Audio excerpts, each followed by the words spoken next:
दोस्तों, बुद्ध एक नगर में अपना उपदेश दे रहे थे।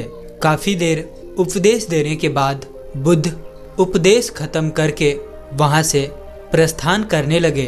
तभी वहाँ बैठे व्यक्तियों में से एक व्यक्ति उठकर बोला, हे बुद्ध, मेरा एक प्रश्न है, क्या इस प्रश्न का उत्तर आप दे सकते हैं? बुद्ध ने पूछा, क्या है तुम्हारा प्रश्न? क्या आप मुझे बता सकते हैं कि ईश्वर है या नहीं? तभी बुद्ध ने उस व्यक्ति से कहा, भंते, यदि तुम्हारे पास कोई काम का प्रश्न है तो मुझसे पूछ लो। तभी वो व्यक्ति बोला, हे बुद्ध, क्या ये काम का प्रश्न नहीं है?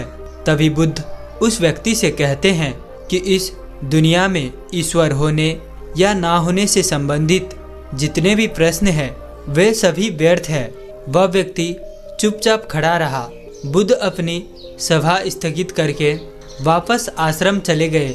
इस प्रकार बुद्ध उस व्यक्ति को उसके प्रश्न के जवाब ना देते हुए चले जाने पर वह व्यक्ति को ठीक नहीं लगा। उसने मन ही मन सोचा कि बुद्ध आखिर मेरे प्रश्न का उत्तर क्यों देना नहीं चाहते हैं? क्या उनके पास इस प्रश्न का कोई जवाब नहीं है, या फिर उनके पास जवाब है और वो बताना नहीं चाह रहे हैं? मैं इस प्रश्न का जवाब लेकर ही रहूँगा। यही सोच वो व्यक्ति अगली सुबह बुद्ध के आश्रम पहुँच जाते हैं। बुद्ध को जाकर प्रणाम किया और बुद्ध से फिर से वही बात, फिर से वही प्रश्न पूछने लगा। वो बोला कि हे बुद्ध, कल आप मेरे प्रश्न का जवाब दिए बिना ही चले गए, तो आज भी मेरा आपसे वही प्रश्न है जो मैं आपसे कल पूछा था कि ईश्वर है या नहीं। आपने तो सालों तपस्या की है, तो आपको तो इस प्रश्न का उत्तर जरूर मालूम होगा। कृपया कर आप मुझे बताने का अनुकंपा करें। तभी बुद्ध मुस्कुराए और बोले, हे बंते, क्या तुम आस्तिक हो या फिर नास्तिक हो? तब वह व्यक्ति बोला, बुद्ध, मैं आस्तिक हूँ। बुद्ध, मेरा ईश्वर में पूरा विश्वास है। तभी बुद्ध ने पूछा, तुम कौन से ईश्वर को मानते हो? वह व्यक्ति बोला, मैं अपने कुल ईश्वर को मानता हूँ, जिसे मेरे पिता और मेरे दादा और उनसे पहले की पीढ़ियाँ माना करती आई है। बुद्ध ने कहा, क्या तुम्हें उस ईश्वर के बारे में तुम्हारे पिता ने तुम्हें बताया है? वह व्यक्ति बोला, हाँ, मेरे पिता ने मुझे ईश्वर के बारे में बताया है और साथ ही मैंने कई महात्माओं, साधुओं, संतों से इस बात पर चर्चा की है और सभी का कहना है कि ईश्वर है। इस सृष्टि का निर्माता ही ईश्वर है। इस संसार का सृजनकर्ता ईश्वर है। सभी का यही कहना है। तभी बुद्ध उस व्यक्ति से कहते हैं कि क्या सब लोग एक ही ईश्वर को मानते हैं? वह व्यक्ति बोला, नहीं बुद्ध, अलग अलग व्यक्ति अलग अलग ईश्वर को मानते हैं और उन्हें पूजते हैं। फिर बुद्ध ने उस व्यक्ति से कहा, क्या तुम्हें ईश्वर में पूर्ण विश्वास है? क्या तुम पूर्ण आस्तिक हो? तभी वह व्यक्ति कहता है, हाँ बुद्ध, मुझे अपने ईश्वर में पूर्ण विश्वास है। मैं पूरी तरह से ईश्वर पर विश्वास करता हूँ। मुझे पूरा विश्वास है कि ईश्वर हमारा रक्षा करते हैं। तभी बुद्ध हल्के से मुस्कुराते हैं और कहते हैं, तो तुम मुझसे यहाँ पर क्या लेने आए हो? यदि तुम्हें पूर्ण रूप से ईश्वर प्रति आस्था है, उनके प्रति विश्वास है, तो फिर तुम ईश्वर है या नहीं है, ये प्रश्न तुम मुझसे क्यों पूछ रहे हो? इससे तो ये प्रश्न व्यर्थ हो जाता है। वह व्यक्ति बोला, हे बुद्ध, मैंने कई महात्माओं से, ज्ञानियों से ईश्वर के बारे में चर्चा की है, बातें करी है और उन सब ने मुझे ईश्वर की महानता बताई और ईश्वर के बारे में बहुत सारी ज्ञानवर्धक बातें बताई, ईश्वर की विशेषताएं बताई, उनके बारे में खूब आनंद पूर्वक चर्चा की।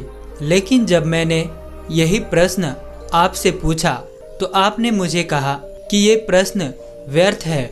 जब आप यह बात कहें कि यह प्रश्न पूछना व्यर्थ है, इसका कोई अर्थ नहीं, तो इसलिए मैं आपके पास आया हूँ और आपसे मैं ये जानकर ही रहूँगा और आपसे मैं ये सुनना चाहता हूँ कि आप भी कहें कि ईश्वर है।